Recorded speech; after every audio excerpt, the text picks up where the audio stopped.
Hello and welcome to this edition of EMS Now Up Close. I'm Eric Miskell, and today I get to speak with Juan Arrambide. He is the Sales Director with SG Automotive. SG Automotive is an EMS based out of Slovenia that I toured last year in the spring during our on-tour and got to meet with you and tour your facilities. And I've previously spoken to your CEO, but now I get to talk to you as the sales director. So Juan, welcome. I'm glad for the opportunity. Want to begin by allowing you to introduce yourself and tell us what your role is there within SGA. Of course. And well, Eric, first, thank you also for inviting me to this interview. I'm very, very happy about it. And yeah, well, I'm actually a little bit about myself. So I'm a passionate about automotive. I've been, for the last 20 years, I've been involved in automotive, and I'm always following the trends of automotive and the new technologies. I'm actually right in Germany, in Hanover, in the Hanover Messe Industrial Fair, just also following all the different technologies regarding sustainability and digitalization, everything, the new trends that are coming, I've been involved in automotive for more than 20 years. I started in Volkswagen Group, responsible for after sales for Latin America. And then 2 years ago, due to family purposes, because my family is from Slovenia, I moved to Slovenia and I joined SGA team 2 years ago.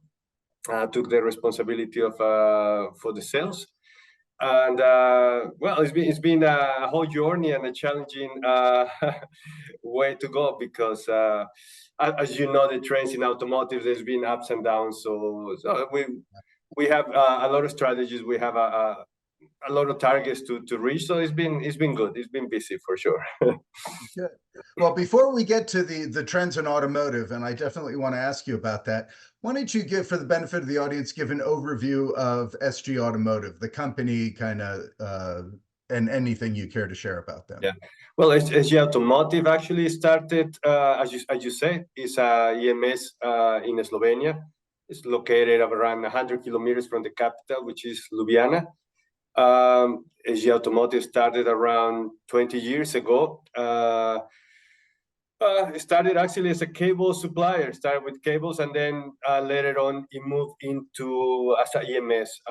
We were part of a big group in Germany called Chefenacker, which does no longer exist, but it was a group not only as a EMS, but they were doing cables, wire harnesses, as a EMS, also with the plastic housing. So they were actually the pioneers for LED technology in automotive when it started.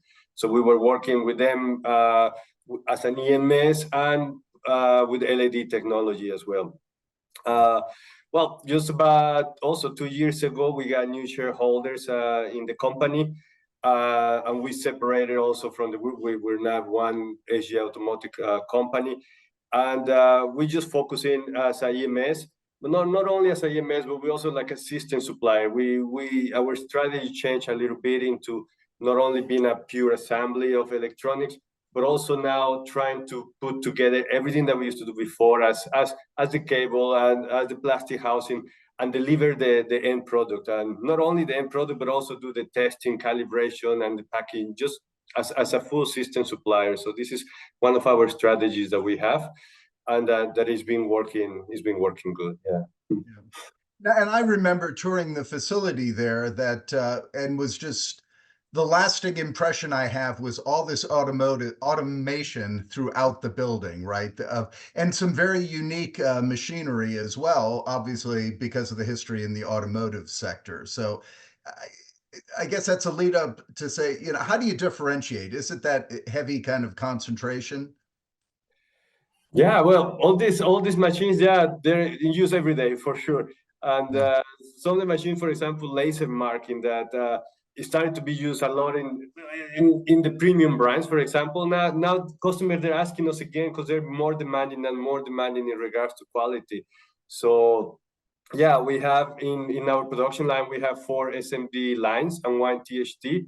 And it's funny, the THT was coming sort of obsolete in that regard.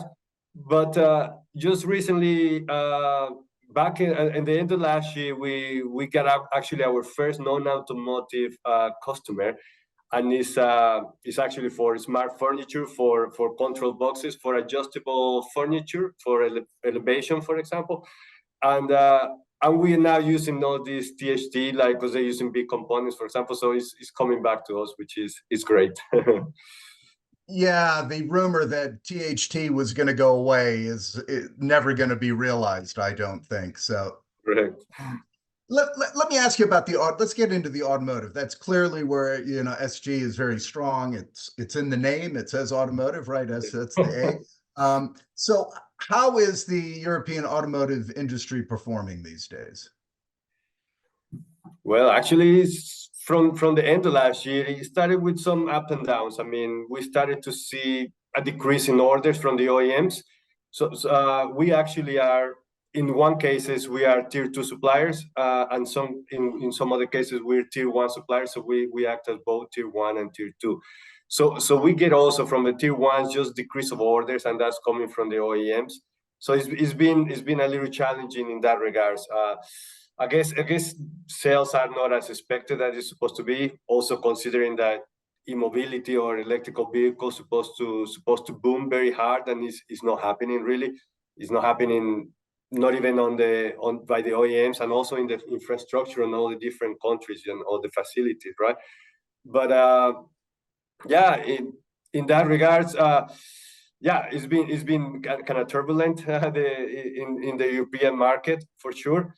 Although fortunately, like 2 years ago, also I know you met us last year, but even 1 year before, we started very heavy into business development to approaching our customers and trying to get new business, but also going into different industries. So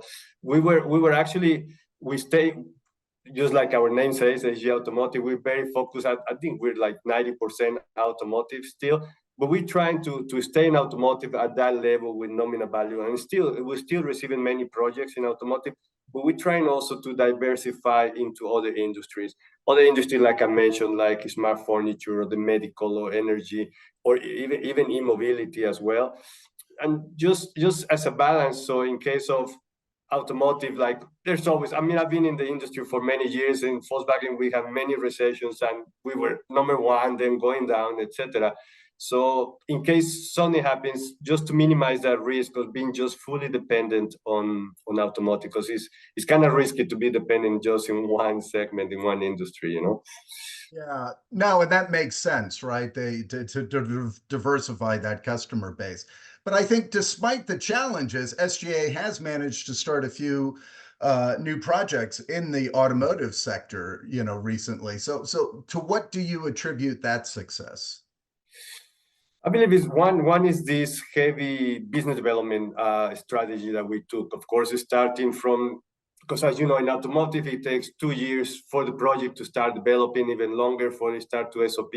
So I guess we were right on time to get this project, so that now, for example, just last week we started one project in automotive, doing the ambient lighting for doors for a French supplier. And it is a big volume production, a massive volume of, I think, 3.8 million pieces for the full lifetime of the project. So I believe one of the things that we attribute is, of course, we have a very talented people. As you know, we've been in the automotive industry for 20 years. The company's been since the 90s on this. So we have a very professional and dedicated team behind. And also, of course, being in automotive, you have it's a stand for quality. I mean, although you have to be certified as quality, but that's a given. I mean, you have to have a good quality, but we put big emphasis into the quality of our products. I believe one of the major points is customer relationship that I could say that I can attribute. I mean, the approach that we give to the customers, the way we approach them in the way to build the trust. For example, every time we send a quote to our customers, we always send a cost breakdown, just very detailed, from the material to the process, even our labor overheads, everything, like the wages, everything, the profit percentage. So it's very clear and transparent, and they like that. They like this transparency, and they say, oh, they're really trustful in that way. So I believe that's also another factor, this customer relationship that we've been pushing hard as well. Yeah. Yeah. That's interesting. As I hear you speak, and you're talking about that culture within automotive and the deep knowledge and understanding and experience within that. And it struck me, you were talking about the project that you just started last week. I noticed something else about your culture was you got to strike the gong, right? You yourself, right? Which to me is interesting because that's a cultural thing within SGA. And maybe tell a little story about about what I'm, the striking the gong Yeah. and what that means and what that means at SGA. It's funny what it means at AGA, because right after I struck the gong, I heard some people whispering from the production, because we actually unite all in the production from the two shifts, and we do this kind of celebration ceremony of every time we get a new project and we get a new SOP, a start of production, we hit the gong. Literally, we hit it hard, and it's kind of like to remember and to embrace the company that we have a new project. As probably there's a big history in SGA, and as I've mentioned, 2 years ago we have a restructuring in the house.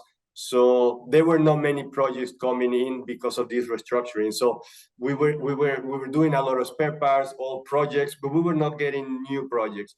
And reason for that, we wanted to really do something different. That whenever we get a project, we hit the gong, and everybody sees that we're moving forward. People, what I was going to mention is that people walking behind me saying, "Wow, that's such a good energy that we're getting new projects, that we, that we're growing," because it gives it gives certainty. I mean, it gives like a future to the company, and they feel secure that they're with us, and we're trying really hard into getting new projects and keep hitting that gong every time. Yeah, no, I think that's fantastic. I saw it on LinkedIn here earlier this week, so I made Yeah. note of it for the interview.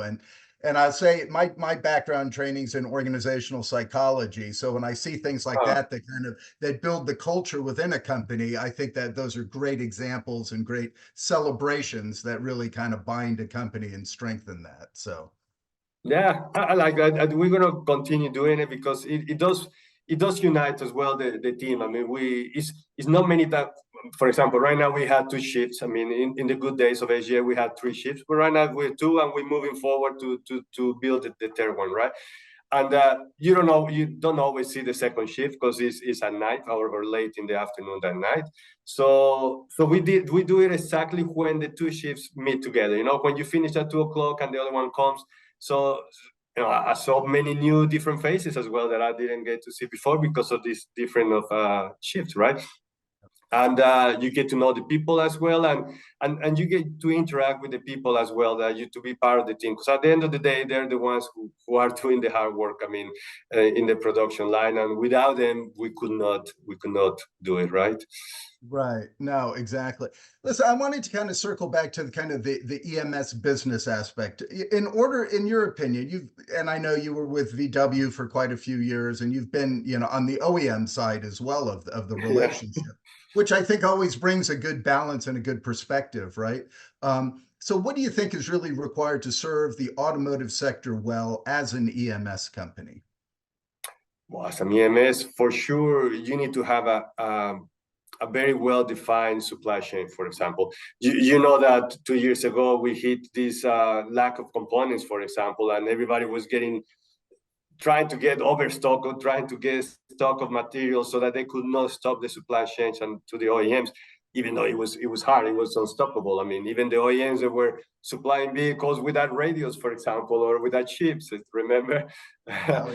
It was crazy time. So I think one of the major factors is to have a well supply chain, a very professional and structured, I mean, supply chain, including the logistics to get the material on time, of course, and with the right quality, of course. I mean, especially in automotive, without the quality, it doesn't go anywhere. So I think the combination of a good supply chain and the quality is what a good EMS has to follow at the end. Yeah. You mentioned the component challenges that we hopefully have just come out of, but How has that really kind of rectified itself? And what's impact was it on the sector? I think there are always going to be, turbulences on the supply chain. I mean, before it was the components, the chips. I mean, nowadays we have the different wars in the world. I mean, Ukraine, etc., Russia, and also now the Red Sea, which is stopping from Asia to have on time the delivery. So now whatever we bring from Asia is taking, instead of, no, I don't know, 6 weeks. It's taking about 12 weeks. I mean, almost twice, because it's now we even stopping and not getting it by sea, and we're taking it by train, for example, because we're trying to find a way to not to stop this supply chain. So there's always going to be something, but I think behind this you have to have a very professional team that can handle, can see in front of you and see what you have to do. Sometimes you have to fly material, for example, and in order to have the customer satisfied, of course. I mean, the demands, I think you always have to try to keep the demands of the customer in the right shape. Yeah. Yeah. And I'm sure that then the communications and the credibility that you have with your customers is important, because those are not easy conversations to have with a customer. Yeah, I know, especially when you tell them, hey, we're not going to have the material, and there's a possibility or risk of stopping the production. Wow, everybody starts escalating. And yeah, but fortunately, you have to be professional in a way, and try to always move into find a solution. And so far we have achieved that. I mean, because they're challenging times. There's still many components that they have, I don't know, like 50, 60 weeks on lead time that you have to wait. I mean, so it's still not up to the level where it's supposed to be, this component supply chain, for sure.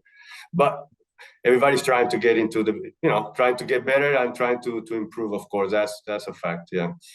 Yeah, no. That's good. And so listen, as the head of sales, I wanted to ask you a question, because you're engaging with your OEM customers a lot. So how do you see the OEM relationships changing, evolving in terms of kind of the conditions and their expectations of their EMS partners? Well, in regards to conditions, I guess they're reacting to the market conditions. I mean, they're reacting, all the OEMs, and I see it, like I said, because we are also tier one directly to the OEMs. We see it directly and indirectly, where the OEMs are requesting to decrease the sales costs. I mean, the prices, for example, to the different suppliers, which is quite challenging in a way, because we're still not at that level where inflation is at the best level. I mean, just last year was at the highest point in Slovenia in the last 20 years, for example, and many different countries as well surrounding to us, Hungary, etc. A big inflation, and also there's always still, like, every year you get let's say a labor wage increase, for example. So it's hard to put in balance and try to optimize. We try the best, but they've been very demanding in regards to optimize and reduce costs, because I guess they're getting a big challenge in regards to the decrease of orders. But in regards to expectations, we also see a big difference. I mean, as you know, and we mentioned, we are EMS, but our strategy, as I mentioned, is to go more into a system supplier, which is working. This last project that we just embracing when we hit the gong, we're doing it more as a system suppliers, where we're putting together the cable, we're putting together the housing, the plastic housing inside the PCB, and then we also do the calibration. We did our own development on the testing devices, for example, which we're very proud to say with our team, and then we do the packing and we send to the customer. So that's what the OEM is requesting right now. They don't want to just deal with that EMS just with the PCB or the electronics. So they want a full system supplier not to put that many barriers or stop in the supply chain. So there's just one supplier that brings you, let's say, the final product. So those are the expectations that we've been seeing recently, and including the development. I mean, they ask you from now on, the OEM is telling you, we want this, please you develop and you bring to us with the concept and as a full system supplier. So that's a little changing, because before it was, I can tell you, back in the days of the company, we were just a pure EMS. We were just assembling PCBs and passing the PCBs to another supplier so that they can put it together as a bigger module, let's say. So now we're going into that direction, putting it the full module, the full end product. So I think that's the expectations of the OEMs, not to have that many sub suppliers in the way. Yeah. Yeah, that makes sense, doesn't it? Yeah. So let me ask, we're in second quarter now, 2024. There's been, a lot of people reporting slow start to the year. Some of that had to do with all the everything that was built at the last end of 2023. But, what's your view of how the business will develop in 2024 and maybe even forecasting a bit next year? I believe everybody wants to do more sales. Everybody wants to improve and to get better, of course, and everybody's fighting for it. So, and also in regards to SG Automotive, we're doing very hard that as well. I mean, as I mentioned, from the last 2 years, we've been working very hard into developing new business with new customers, also new industries and new segments as well, of course. And so far, 2024 is looking good, despite of all this decrease of orders. Whenever you had decrease of orders of new vehicles, you have always the old vehicles with spare parts. So we have a big program still with spare parts that everybody needs to fix their cars. So that was a balance too also. So it did not hit us too much, this decrease of orders. And now with the new projects that we received, especially in the non-automotive sector and still in automotive, our target is right on the line. I mean, we're going to be reaching the target, which is good. And yeah, for 2025, we have very challenging and demanding targets. We're a mid-size EMS, as you know, been in our facility, and we do around 20 million per year as a EMS. And we're expecting to grow up to, at the end of 25, to 30 million. So that's a big jump. And for that, that's the reason we're winning business. We know that we have in the pipeline some business to win still. So we're working hard on it, and I believe we're going to be reaching our targets. Yeah. Excellent. That's good to hear, because I enjoyed the visit there last year, and it was very insightful to kind of to walk and I knew it was early on, and the new CEO and kind of all the changes, and you were still newer than you were now. New, yeah, exactly. Right, so it needed time to kind of take off, but it's good to hear that things are working, that the business strategy as you're putting in place is starting to bear fruit for you. So yeah. Listen, I want to just say, I mean, I appreciate the update here. I thank you for your time and sharing with us.